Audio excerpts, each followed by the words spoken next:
one of the priorities of this Eagle project is to be able to understand how eagles use the airspace around our Marine Corps base. So we do have an airfield right here, and where all these cluster of points are. So all this movement is in close proximity to our airfield. So this is why we're studying the eagles, to learn how they're using the airspace, and maybe we can learn something that might help us keep our Marines safer.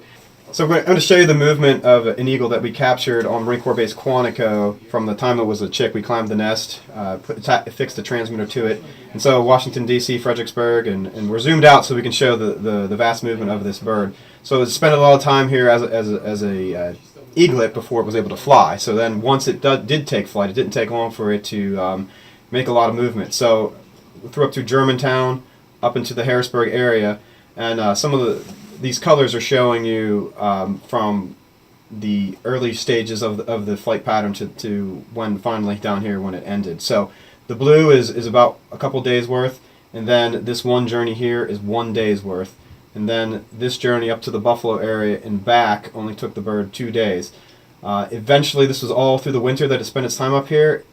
By the end of the winter, it was coming down back into Virginia, to the Blacksburg area, into North Carolina, and finally it stops right here in the summer months, but then eventually it did make its way back to Quantico, and eventually in its second year went to Canada and back. So these birds are moving quite a big distance and can cover a lot of ground in just a short amount of time. And this is something new for us to have learned about these long journeys by these young birds.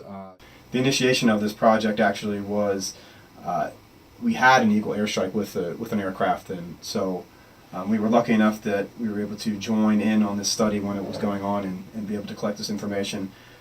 And so over the years, we've been able to learn a lot just about eagle biology, and then the next step is actually taking the eagle biology and synthesizing that into something that we can use for air safety.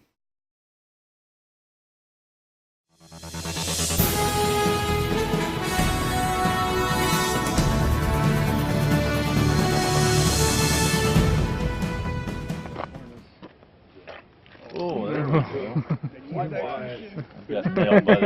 Yeah.